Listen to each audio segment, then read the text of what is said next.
चली थी भारत में आजादी की आंधी। फिर क्यों कहते हैं मजबूरी का नाम महात्मा गांधी? दोस्तों, हमारे राष्ट्रपिता महात्मा गांधी, जिन्होंने अपनी लाठी के दम पर अंग्रेजों को भारत से बाहर खदेड़ फेंका था, जिनके अहिंसक आंदोलन की चर्चा आज भी हमारे रोंगटे खड़ी कर देती है, और जिन्होंने देश की आजादी में एक महत्वपूर्ण भूमिका निभाई थी। लेकिन क्या आप जानते हैं कि वही महात्मा गांधी भगत सिंह, राजगुरु और सुखदेव की फांसी रुकवा सकते थे? लेकिन उन्होंने ऐसा नहीं किया। मगर क्यों? क्या बापू कमजोर ना पड़ते तो भारत को 1920 के दशक में ही आजादी मिल जाती? और क्या वाकई में बापू ने बंटवारे के दौरान अनशन करके पाकिस्तान को 55 करोड़ रुपए दिलवाए थे, जिसका इस्तेमाल उसने कश्मीर में भारत पर ही हमला करने के लिए किया था? जानेंगे गांधी बापू से जुड़ी कुछ अनसुनी कहानियां। आज के इस दिलचस्प वीडियो में पता लगाएंगे कि क्यों कहा जाता है मजबूरी का नाम महात्मा गांधी। लेकिन उससे पहले हर भारतीय वीडियो को लाइक करके कमेंट में जय हिंद जरूर लिखें। दोस्तों, गांधी जी की मजबूरी से जुड़ी पहली कहानी की शुरुआत होती है सन 1800 के दौर से, जब दादा अब्दुल्लाह नाम के गुजराती व्यापारी नटाल में जाकर बस गए थे। लेकिन उनका बिजनेस में काफी लॉस हुआ था और कोर्ट केस लड़ने के लिए कोई भी वकील नहीं मिल रहा था। तब उन्होंने महात्मा गांधी को दक्षिण अफ्रीका आकर उनका केस लड़ने के लिए कहा। अब गांधी जी के पास भी भारत में कुछ खास काम नहीं था, इसलिए सन 1890 में वो साउथ अफ्रीका चले गए। इस दौरान जब वो ट्रेन में सफर कर रहे थे तो उनके पास फर्स्ट क्लास की टिकट थी, लेकिन उस वक्त फर्स्ट क्लास में सिर्फ गोरे लोगों को ही बैठने की परमिशन थी। इसलिए टीसी ने गांधी जी को अपमानित करते हुए थर्ड क्लास कंपार्टमेंट में जाने के लिए कहा। लेकिन गांधी जी अपनी जिद पर अड़े रहे कि मेरे पास तो फर्स्ट क्लास की टिकट है। तो सुनकर ट्रेन में सवार अंग्रेजों को गुस्सा आ गया और उन्होंने अगले स्टेशन पर गांधी जी की पिटाई करते हुए उन्हें फर्स्ट क्लास कंपार्टमेंट से बाहर फेंक दिया। उन्हें काफी बुरा लगा, लेकिन उन्होंने इस अपमान को चुपचाप सह लिया। फिर जब वो दादा अब्दुल्लाह का केस लड़ने कोर्ट में पहुंचे तो जज ने भी उनके पहनावे को अपमानित करते हुए कहा कि तुम अपनी पगड़ी उतार दो, वरना कोर्ट से बाहर निकल जाओ। गांधी जी ने इस अपमान को भी सहा, लेकिन कुछ नहीं बोले, क्योंकि एक तो उनके पास दक्षिण अफ्रीका में गुजारा करने के लिए पैसे नहीं थे, और दूसरा उन्होंने दादा अब्दुल्लाह को 1 साल काम करने का वचन दे दिया था। अब ये गांधी जी की मजबूरी थी या सहन शक्ति? इस बारे में अपनी राय हमें कमेंट्स में जरूर बताइए। खैर, अगले 1 साल तक उन्होंने साउथ अफ्रीका में भारतीयों और अश्वेतों के साथ हो रहे अत्याचारों को करीब से देखा, और सन 1894 में उन्होंने अंग्रेज सरकार के सामने मोर्चा खोल दिया और नटाल इंडियन कांग्रेस नाम के संगठन की स्थापना की, जिसका उद्देश्य भारतीयों और अश्वेतों को मतदान करने का अधिकार दिलाना था। जिसके बाद सन 1906 में गांधी ने दक्षिण अफ्रीका में पहला सत्याग्रह किया, और 7 सालों तक चले इस सत्याग्रह में उन्होंने भारतीयों और अश्वेतों को कई हक दिलवाए। इसी बीच कांग्रेस के वरिष्ठ नेता गोपाल कृष्ण गोखले ने गांधी जी को भारत आकर ब्रिटिशर्स के खिलाफ लड़ाई लड़ने के लिए आमंत्रित किया। इसके लिए उन्होंने एक पत्र भी लिखा था, और सन 1915 में गांधी जी भारत आ गए और यहाँ उन्होंने अंग्रेजों के खिलाफ अहिंसक आंदोलन शुरू किए। यहीं से शुरुआत होती है गांधी जी की मजबूरी से जुड़ी दूसरी कहानी। दरअसल गांधी जी की विचारधारा से शुरुआत में देश के करोड़ों लोग प्रभावित थे, जिनमें वीर भगत सिंह का नाम भी शामिल था। तभी गांधी जी ने अंग्रेजों के खिलाफ असहयोग आंदोलन की शुरुआत की, जिसका उद्देश्य था ब्रिटिश सरकार की कमर तोड़ देना। जिसके लिए गांधी जी ने कहा कि समग्र भारत अंग्रेजों का सहकार करना बंद कर दे, मजदूर फैक्ट्री में जाकर काम करना छोड़ दीजिए, रेलवे ट्रैक्स बिछाना बंद कर दीजिए, अंग्रेजी कपड़े खरीदने के बजाय खुद चरखा चलाकर अपने कपड़े बनाइए, ब्रिटिश उत्पादों का खुलकर बहिष्कार कीजिए और स्वदेशी वस्तुओं का इस्तेमाल कीजिए। अगले 2 सालों तक ये आंदोलन जोरों शोरों से चला।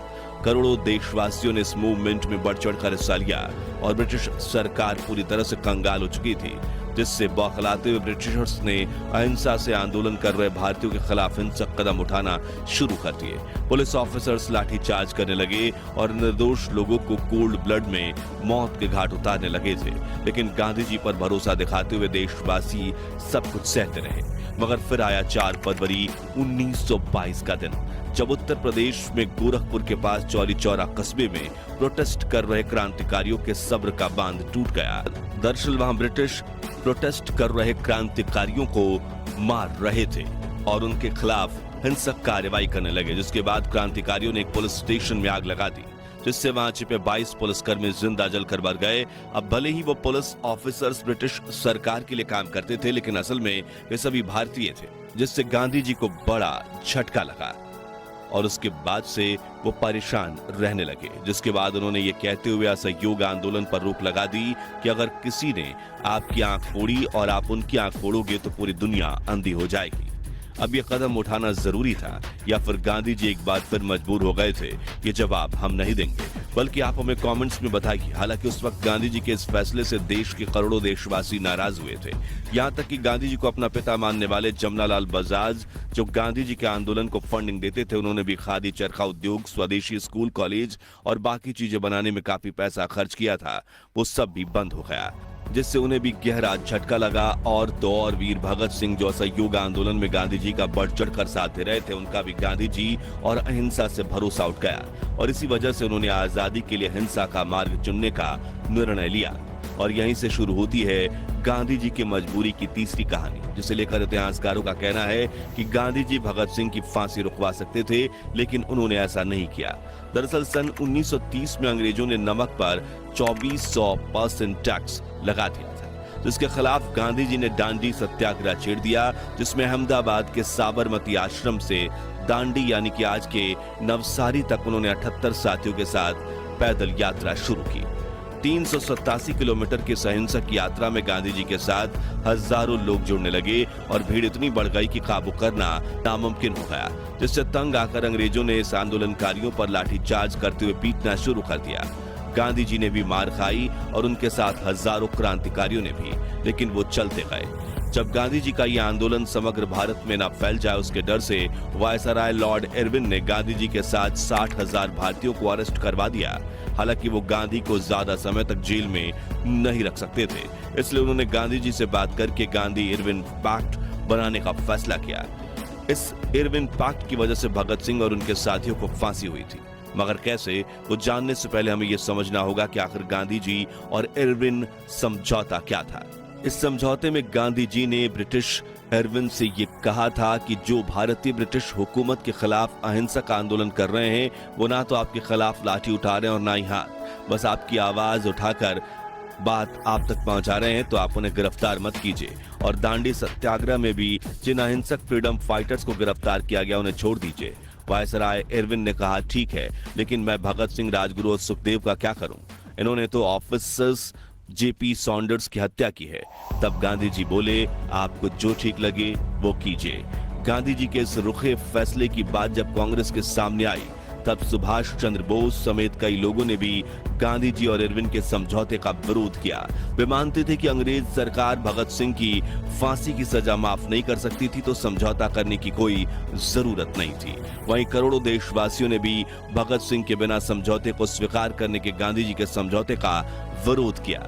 तभी अपना पक्ष रखते हुए गांधी जी ने किताब स्वराज में लिखा, मैं जितने तरीकों से वायसराय को समझा सकता था, मैंने कोशिश की।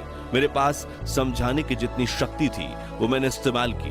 23वीं तारीख की सुबह मैंने वायसराय को एक निजी पत्र लिखा, जिसमें मैंने अपनी पूरी आत्मा उड़ेल दी थी। हालांकि अगर हम इतिहासकारों की माने तो 23 मार्च 1931 के दिन वायसराय को चिट्ठी लिखने का कोई फायदा नहीं था, क्योंकि तब तक तो बहुत देर हो चुकी थी और शायद गांधी जी ने यह चिट्ठी सिर्फ अपने बचाव में लिखी थी ताकि देशवासी उनका साथ दें, बल्कि असल में वो वायसराय इरविन ने समझौते के वक्त गांधी जी को यह तक ऑफर दिया था कि अगर आप भगत सिंह से यह कमिटमेंट लेकर देते हैं कि वे ऐसी हरकत दोबारा नहीं करेंगे, तो मैं उन्हें छोड़ भी दूंगा या फिर सजा तो कम करवा ही दूंगा। लेकिन गांधी जी ने कहा कि मुझे नहीं पता कि वो भविष्य में बदलेंगे या नहीं, इसलिए मैं उनका साथ नहीं दूंगा और उनकी जिम्मेदारी नहीं लूंगा। ऐसे में कहीं ना कहीं भगत सिंह की फांसी के पीछे की वजह गांधी इरविन समझौते को भी माना जाता है। हालांकि ये कहना गलत नहीं होगा कि गांधी जी के कहने पर ही शायद वीर भगत सिंह अंग्रेजों के सामने बिल्कुल नहीं झुकते, क्योंकि उन्होंने खुद अपनी सजा माफी की अर्जी देने से इनकार कर दिया था। और तब उनके पिता ने इसके लिए अर्जी लगाई तो उन्होंने बेहद कड़े शब्दों में पत्र लिखकर इसका जवाब दिया था। वहीं भगत सिंह, राजगुरु और सुखदेव के इस बलिदान ने ही करोड़ों देशवासियों में आजादी से लड़ने के लिए आग को जागृत किया, इसलिए उनका बलिदान तो व्यर्थ नहीं गया। खैर, क्या भगत सिंह का साथ ना देना गांधी जी का अहिंसा से जुड़े वसूलों के लिए जरूरी था, या फिर ब्रिटिशर्स के सामने एक बार झुकना उनकी मजबूरी थी? इस बारे में अपनी राय कमेंट्स में बताइए।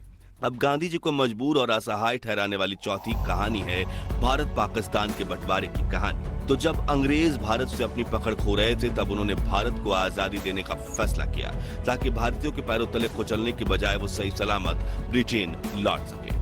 तभी मोहम्मद अली जिन्ना ने मुस्लिमों के लिए अलग देश की मांग कर दी, जो सुनकर गांधी जी को बड़ा झटका लगा। उन्होंने माउंटबेटन को समझाने की कोशिश करते हुए कहा कि तुम इंडिपेंडेंस देकर चले जाओ, हम बंटवारा का बाद में देख लेंगे। लेकिन अंग्रेज तो भारत के ऊपर अपनी खुन्नस निकालना चाहते थे, इसलिए उन्होंने कहा कि फैसला तो अभी होगा। तब गांधी जी ने जिन्ना को भी समझाने की कोशिश की, लेकिन जिन्ना नहीं माने, बल्कि उन्होंने तो कलकत्ता में हिंदू मुस्लिम दंगे शुरू करवा दिए, जिसमें 5,000 से 10,000 भारतीय मारे गए और इस घटना को ग्रेट कोलकाता किलिंग कहा जाता है। मगर इतना सब होने के बावजूद गांधी देश के टुकड़े नहीं होने देना चाहते थे, इसलिए उन्होंने जवाहरलाल नेहरू और सरदार पटेल से कहा कि बंटवारा मत होने दो, बल्कि हम जिन्ना को ही अखंड भारत का प्रधानमंत्री बना देते हैं। लेकिन नेहरू पटेल दोनों इसके खिलाफ थे, क्योंकि अगर जिन्ना प्रधानमंत्री बनते तो वो देश में बाकी जातियों के लोगों का जीना हराम कर देते। इसलिए पंडित नेहरू और सरदार पटेल को एक गुलामी से आजाद होकर दूसरी गुलामी के दौर में जाने का बिल्कुल मन नहीं था। तभी गांधी जी अपनी ही कांग्रेस पार्टी के नेताओं को मनाने के लिए कई बार अनशन पर बैठ गए थे, लेकिन इस बार नेहरू पटेल अड़े रहे और माउंटबेटन देश का बंटवारा करने में कामयाब हो गए। यहाँ गांधी जी की लीडरशिप कमजोर पड़ती हुई देखी गई थी। खैर, इस बंटवारे को लेकर यह बात भी कही जाती है कि भारत और पाकिस्तान के बीच सिर्फ जमीन का बंटवारा नहीं हुआ, बल्कि संसाधनों का भी बंटवारा हुआ था। इसी वजह से तय किया गया कि बड़ा देश होने के नाते भारत पाकिस्तान को 75 करोड़ रुपए देगा। यह समझौता भारत और पाकिस्तान की सरकारों के बीच हुआ था।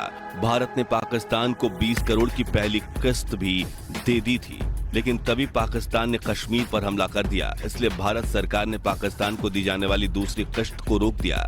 लेकिन माउंटबेटन भारत पर पाकिस्तान को बाकी पैसा देने के लिए दबाव डाल रहे थे। तभी गांधी जी ने सरकार के सामने पाकिस्तान को 55 करोड़ रुपए देने के लिए अनशन कर दिया। इसी वजह से भारत ने पाकिस्तान को पैसे दिए थे।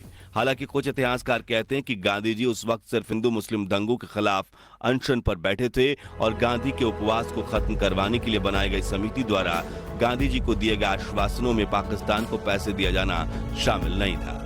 अब असल सच क्या है वो बात तो इतिहास के पन्नों में कहीं दफन है, लेकिन बंटवारे के दौर में गांधी जी को कई वरिष्ठ नेताओं ने मजबूर बापू कहा था। दोस्तों, आजादी के आंदोलनों में ऐसी कई घटनाएं हुई थी जिसमें गांधी जी के निर्णय कमजोर पड़ते दिखे थे। इसलिए आज भी कई विशेषज्ञ कहते हैं कि मजबूरी का नाम महात्मा गांधी। खैर, क्या महात्मा गांधी वाकई में मजबूर थे और क्या गांधी जी के